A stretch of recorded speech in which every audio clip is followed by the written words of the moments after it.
This is In the Middle of It, a podcast about participation culture in Aotearoa. Join us out in the field as we try to discover what it takes to grow participation culture in communities in Aotearoa.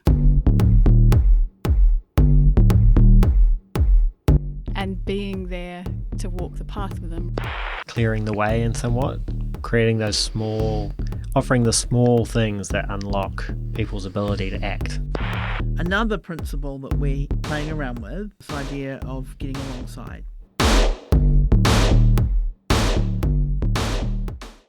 Welcome back to In the Middle of It. I'm Sissy Rock. I'm Duncan Matthews. I'm Lucy Mary Mulholland. Last time on In the Middle of It, we talked about getting out of our heads and onto the streets. This time, we're going to talk about what a mapping exercise throws up. So we're actually going to go into working with some of our weavers in place. What do we mean when we talk about a mapping exercise? Well, the way this came alive in the project is we got massive pieces of butcher's paper, which were either spread out on the table or on a floor, and gave the weavers some pens and just said, can you bring to life your community, this place that we're working within? We didn't give a huge amount of direction, and I think that was kind of interesting because it produced quite different results in different places. Thinking in particular about Wellsford, where when we did this exercise, suddenly what appeared on the page was this enormous road, which took up the majority of the page. And it's sort of, we reflected on the fact that, actually, there is this massive thoroughfare through Wellsford that kind of is the main sort of central focus and pull. And what impact does that have on the sense of community here? I mean, mapping as a technique is something that's found in other models, like asset-based community development is all about mapping the assets, which are people, venues, other things that are happening. And that's sort of, I guess, the approach that we took. We weren't just mapping as in writing down roads, right? We wanted people to identify certain things in their community. So yeah, when we were doing the mapping, I think we were asking them things like, where do people gather? Where are those kind of central sort of hub spaces? Where are those kind of public spaces? Where are the sort of pre-existing community organisations that might be offering opportunities for people to gather? Where do people pass through? Where do people have to go? Because, like schools or the shops versus where do people choose to go? What are the underused parts of the community, like parks or the river? And what's already happening. What's already happening? Because I think that that's a really important thing. We're not coming along as if we're going to create a whole lot of new stuff. Yeah, the new kids on the block. But so we have to always look back and know, we have to know what's already in existence. And work with that. I think as well also identifying the area that we're working within. Do we have a sense of the boundaries of how big is this place? Where do we feel like we're moving into a different community, different neighbourhood? Because if we looked at all three areas, we've got Wellsford, we've got Glenview and Hamilton, and we've got Hoonhay, Rowley and Christchurch. Same exercise threw up some quite different things. Yeah, absolutely. I think, when we were down in Hoonhay, when we first did this exercise, we only had half of the team present, which was the two weavers from the Hoonhay side. And as we started mapping it, we realised that the dynamic between the two sides was really important to understand in this context of working in this place, and that actually we couldn't map this area properly without the other two in the room. So that was interesting what that threw up. And I think you were with us in Glenview. What would your observations be there? Yeah, well, I think mapping in Glenview, they started with what they thought was a clear idea. And they started with the roads again, actually. They drew some of the key roads. And then as we kept going, there was a certain side of the road that they wanted to put more and more detail into. And then kind of got towards the edge of the paper. So they were really thought they had an idea about what Glenview was or where the location of it was. But as they started drawing it and noting down what was important to them, what were the key gathering spots, what were the key markers of Glenview, actually the boundaries were expanding quite a lot and it got a bit murky. Maybe now's a good time to also talk about Wellsford. Yeah, that's right. So when we did this up in Wellsford, suddenly on this big piece of butcher's paper, this huge road appeared that took up like sort of 2/3 of the page. And it was quite striking to see that. I think it really spoke volumes to the fact that Wellsford has got this massive thoroughfare that goes through it. And what impact does that have on the sense of community when you live in a place like that? And I noticed with all three locations that they were quite square, and Hoon Hey actually had quite a square footprint, but that we were trying to create mapping as kind of like a square thing. But actually, if you drew a circle so that the boundaries were a bit more porous, then that kind of relieves some of their anxiety. True, yeah, and maybe focusing more on those kind of centres of energy rather than these kind of fixed hard edges. Like in Hoon Hey Rowley, there's this park in the middle that's sort of got this line of trees down, and one side's the Hoon Hey side and one side's Rowley, and that park it feels like that's a real potential centre where things happen and more things could happen. And down in Glenview, there's a mall, and that mall's actually where a lot of the bumping spaces, the activity happens from. That's right, because the library's attached to it as well, and it's where everyone comes to shop, and it's a core hub, within that area. And then with Wellsford, it's slightly different because actually it's a service town. So a lot of people come into the town but live outside of Wellsford. But how do they create the feeling of there being energy or a centre in Wellsford? And I remember really feeling like they were going to have to walk the circle and somehow create, like you do in a swimming pool, that whirlpool of energy themselves. So true. Yeah. I'm just remembering as well some of the other things just emerging on those maps, perhaps like different groups that they knew were active, knowing that there was the Glenview diggers doing work in the community garden there. And so it I think, shows the energy of activity as well as some of the physical spaces. So a mapping exercise, well, one way to do it at least, is literally getting together and drawing a map with everyone. Yeah. I don't know if anybody else has participated in one of Sissy's mapping exercises before who's listening, but it's quite a colourful exercise. Yeah, I think that it can show us the physical, but it can show us the natural environment, the built environment, and the social environment. So you're looking and saying, well, how is nature impacted on this space? How has the built infrastructure impacted? And what is the social capital or relationships in this space? And you can talk about all those three things at once in a kind of fun and interactive way. But as you were saying, there are some tense edges. There is, some... it can also raise the things that we don't know or the things that weren't quite so obvious to us. And then as we sit down and do this, go, oh, that hadn't dawned on me before. Yeah, I'm just thinking as well about what you're saying about the natural forms of the landscape as well, because that was quite a shift with our Glenview team of actually slowly sort of letting go the term Glenview and centering more around the term manga ko tukutuku, which is the awa that flows through that place. And suddenly, it sort of, again, changes the shape of how you understand how big is this area and that sense of connection to that awa. I love the way that Nay explained that to us, and we were pretty lucky we recorded that too. Yeah, we were. Shall we have a listen? Yeah, I reckon. Mama. My name is Nay. I'm from Hamilton, born and raised, up the Chiefs, Waikato heart. I'm Samoan, always wearing a say, got to take God with me everywhere I go. And I'm one of the weavers in Manga ko tukutuku, so Glenview, the best place ever. I'm interested in how because we started with Glenview as the place, and then through the kōrero with yourselves and Tui and Charles, we ended up as, defining it as manga ko tukutuku. What was your take on that? There is indigenous value to manga ko tukutuku, which is the Māori name for Glenview, but it's also the name of the well-known or tree, flower.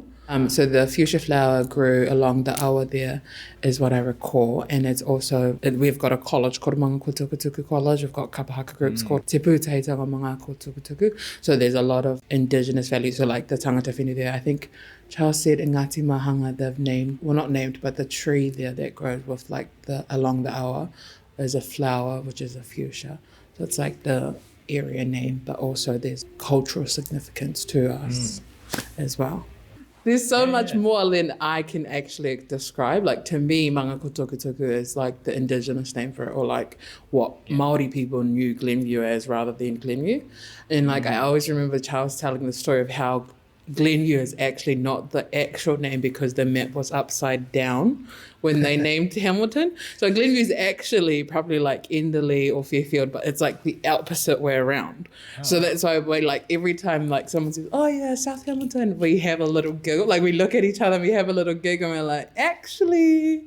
But yeah, so Charles always says the little corridor about how the map was actually upside down when they named Hamilton. So Glenview is probably like not Glenview, it's like Hamilton North or something else. One of the things that the mapping exercise can also do is locate people in their own place. So we hear a little bit about who people are in this place and what connections they have, where they're likely to go, the bits that they don't know. One thing that stood out for me in the Glenview mapping was that we actually didn't do the mapping in Glenview. We were actually down the road in another place called Melville. And that was really interesting in terms of, but once we actually got going with the mapping and realised, oh, actually there is 2 community centres and there is all these other spaces. That was really interesting to kind of, you know, the context of how we arrived in the day was we're not even in Glenview. And it was the only one of the 3 locations where that happened. Yeah, but if we're accurate about that, that was because the Glenview Community Centre was so busy. Right. Not because there was so little happening. I didn't know that. Yes. Yeah. But what I like is what you're saying about the impact of not being in the place when you're doing the mapping. There's something about being there that helps you feel something. Yeah, true. I think even, you know, in the early days before we met the Weavers, I was walking around the neighbourhood with sort of a community leader in Rowley who was telling me all the stories of things that had happened, and it was just amazing, you know, seeing little things brought to life through stories and actually moving through the space. It gave you such a different understanding of place than just looking at it on a map. And in fact, if we go back to the Hoonhay Rowley, mapping attempt 1 happened in Hoonhay. Mapping attempt 2 actually took place in the Rowley Community Centre. And whether on reflection that lets us feel or get a different sense of the 2 complementary but slightly different neighbourhoods. Yeah, very true. Yeah, I think that made a big difference. The thing that I wanted to say about, you know, the mapping letting us in on who people are and how they fit into an area is that both Jaelyn and Libby spoke to us recently about who they are and what their connection is with Wellsford. And I think when you think about us mapping and there being this huge big road and then you feel the 2 connectors letting us know who they are, you start to get a sense of Wellsford. Perhaps we could listen to what they have to say now. Yeah, let's check it out. Kia ora, I'm Jaelyn Walker. I'm a community weaver in Wellsford and we run the Wellsford Kāinga. And I'm Libby Clues, I'm Jaelyn's colleague, and I've been in Wellsford for about 4 or 5 years now.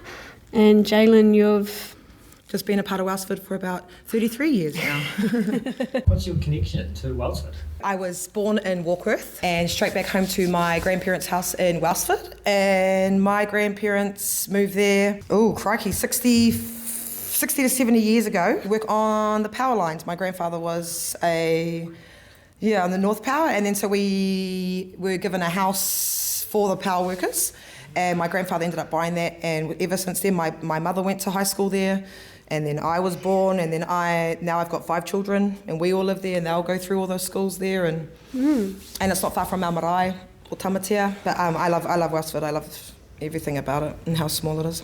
We don't have traffic lights. I'm actually from South Island, right down the bottom at Central Otago, and I was there for 18 years, and then I've just moved around for jobs and different things. Yeah, we ended up in Mangawhai for a couple of years, and then we really wanted to put down roots somewhere, and we bought 12 acres just outside of Wellsford and built a house there. So that's been about the last 4 years. How do you feel you've grown into this role of being a weaver? Growing into being a weaver would be having to have professionalism because I am so a bit hood, I suppose. hey, and I don't care for ethnicity. If you're Pākehā, if you're Māori, I'm still going to agree and say the same things.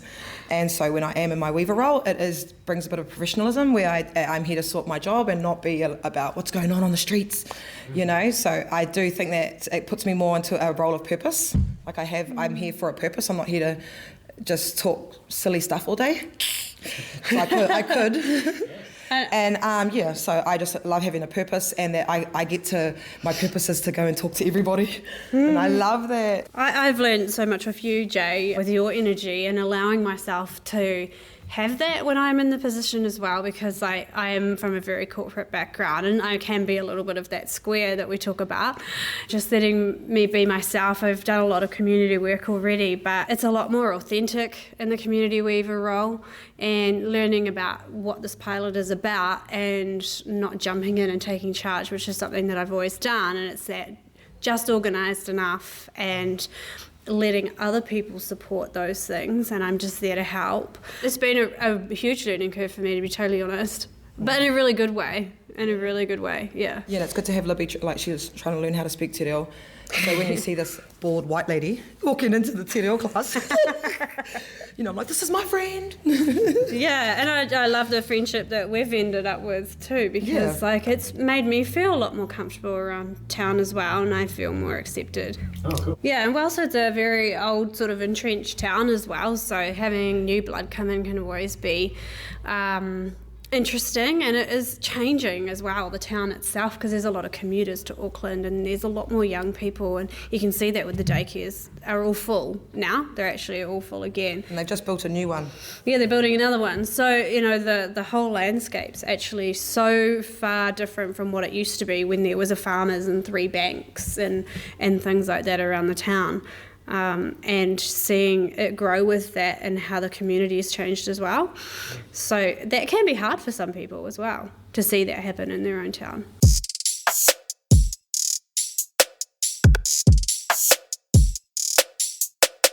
So Libby's letting us know, even though she's lived there quite some time, she still feels quite new.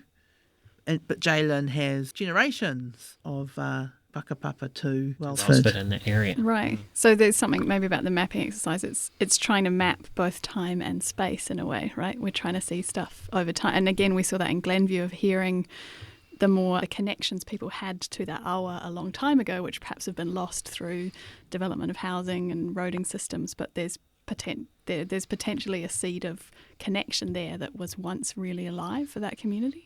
And then if we go to Hoonhay and Rowley, one of our weavers grew up in Rowley and now lives in Hoonhay. And in fact, as the weavers sit around the table, they're starting to go, oh, my brother knew your cousin. We went to your house. There's that great story about someone's husband actually spending a lot of time in the house that one of the weavers now lives in. Ah, yeah, true. So we start to feel the mapping of relationships and connections alongside the physical. So now we could actually drop in and listen to the weavers in one of the sessions that we have together, talking about some of the connections they have to that place. Let's check it out.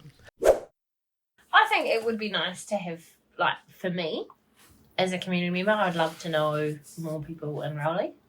I've got, friends dotted around the place, but I think for more people to know me and what, I've got on offer as well would be cool. I mean, there must be a reason why it is like it is, right? Like, we should look back, understand the history and why things are like they are, whether it... I don't know. What do you have an understanding of why it kind of is so separated? I just think a lot of it come around stigma, around so much, we've got heaps of state housing. It was initially set up as a bit of a project in terms of back in the 60s when all the houses were built, a lot of the state houses were built in that area, and with all the alleyways and connectors, and it's just quite a clear defined, with the alley, the way they made it was very collective.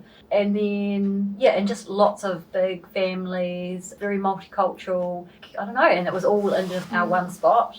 And then I think from that colonisation, I don't know, it all comes back to a lot of that sort of stuff. But Because you can't pretend that it's not there, right? No. It feels like you are getting traction, right? Yeah. Especially when things come back to you that you've put out, like the community soup.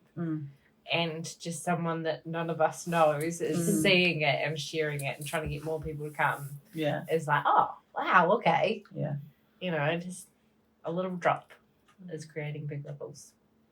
So in a year's time, when you look back at this piece of work, what would be 3 things that you would use to be success indicators? Ongoing communication between people. Yeah, so stuff's happening and Yeah, things are, the balls are still rolling. Blended. Yeah.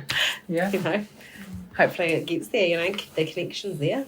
And how would we know if something was blended? Just ongoing events and a mixture of people coming out of together. Rowley and coming to the Huinhei Community Centre and people from the Huinhei Community Centre coming up and doing stuff in Rowley.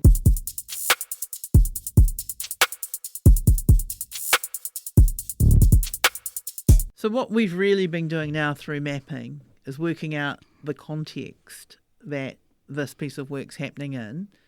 So the mapping might be the environmental, you know, the natural, the built, the social, but there's also a political environment that things happen in. So there's different, you know, socio-political factors in different places. That's something we've got to consider as well. And sometimes we see that physically. So in Huinhei, there's our famous park with the famous line of trees, which actually people interpret or is the demarcation between some of the sort of different ideas about places and space. But in Wellsford, the separation is very different because it's not about the road, it's about how people arrived into the area. Say a little bit more about that.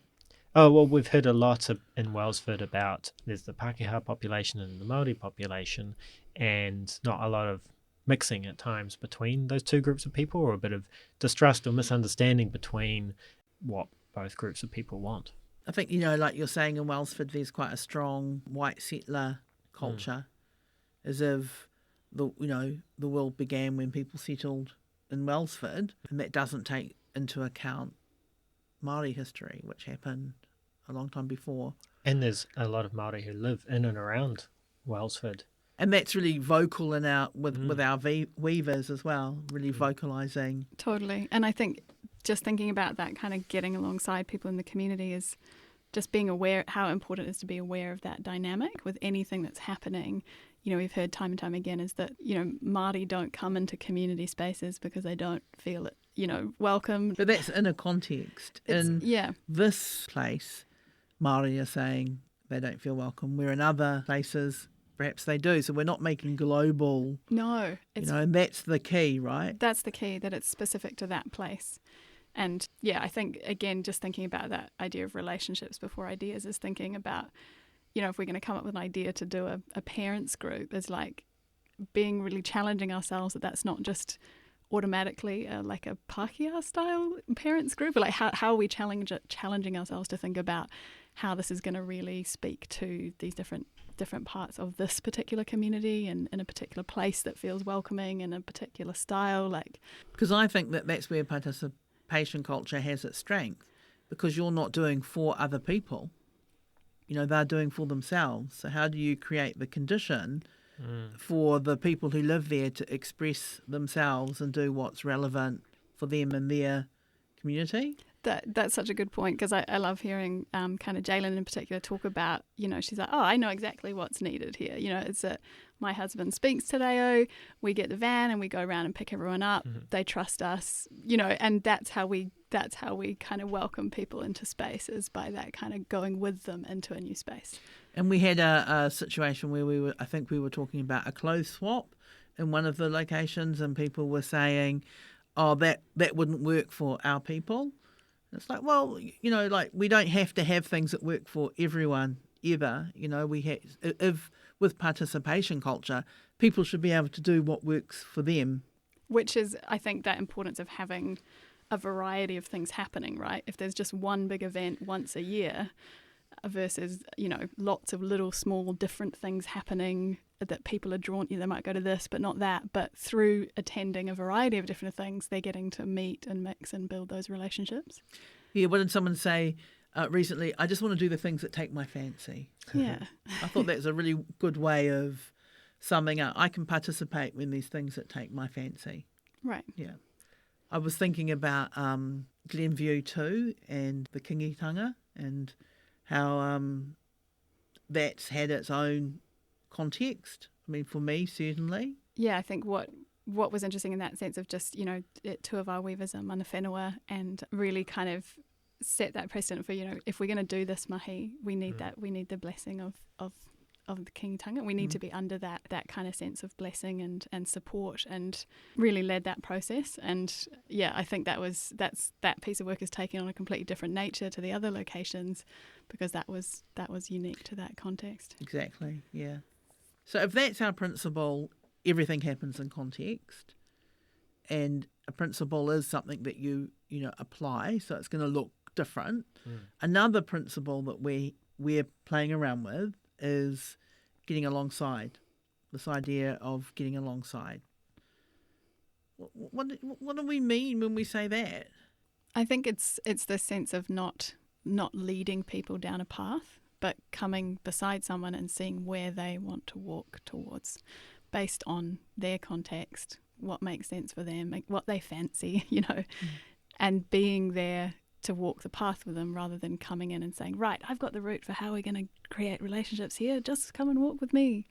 It's kind of flipping that power dynamic. So the not being a rescuer. Yeah, that's huge. And we've identified that as like a real magnet thing for all I think of us. a lot of us in this community development space is you see the need and you just want to go on and rescue. So it's kind of, when we're getting alongside, we're sharing some of our power with them, but also letting them share some of their power back to us in terms of their existing connections and trust that they have within the communities for us to come in and do this work with them. I've always thought of power as the ability to act. And so if we're talking about it in that sense, if we're saying, look, we recognise in you that you have the ability to act, we're not going to act for you. We're going to be alongside you so that you can feel that and express that and get going with what's important to you. I think there's a couple of things there as well of coming alongside someone to help create the space for them to express that, to be able to share their thoughts, to share their hopes, their ideas, their impulses. And then this other piece of, I just always have this image of clearing the debris out of the path. That there's probably a path already there. There's that energy to want to go there, but there's maybe just a few little things in the way that the weavers can just kind of help to gently clear out. That's kind of the whole idea behind the support platform of the participation culture, isn't it? The clearing the way and somewhat creating those offering the small things that unlock people's ability to act, to use your words, Sissy. Is it buying the pots and pans for a local community centre so they can have a cooking club, or identifying 3 possible venues that you could use. Yeah, connecting up with the butcher who's happy to throw in some sausages for a barbecue. It's those... Finding that street leader that can help you find 3 or 4 other people to come to your event. It's unlocking the barrier, helping there to feel some momentum behind ideas. Because that getting alongside is a very powerful picture, isn't it? Because, if someone's in front of you or someone's looking down at you or someone's behind you, when they're alongside you, you're moving at pace together. Yeah, and there's that kind of element of sort of co-creation, or I think they use the term in participatory cities, co-producers. Yeah. Yeah. Co-production. Yeah. That's it. And Hamish talks about inclusive co-production. What does that mean? I guess the way that we include everyone in the co-production, not just the people we like. I don't know. Yeah. So it's been great to be with you all. Hope you've all enjoyed listening to this episode. And in our next episode, we're really going to look at this idea of praxis, which is where principles and practice interlock and they create this third thing. So we're kind of interested in that as community developers, and we're going to dive deeper into that. So make sure you come back and be in the middle of it with us. Catch us there. See you later. Ka kite. Thanks to 104.6 Planet FM Community Access Radio Auckland for their excellent recording studio and guidance in producing this podcast. The music is Pistoriosis by Shane Ivers of soundmanmusic.com, Mel Joanneson for bringing together draft episodes, Mish Maskell for their audio engineering expertise, Anna Weavers, Libby, Jaelyn, Charles, Tui, Nay, Holly, Lisa, Ray and Carol, some of whom appeared in this episode.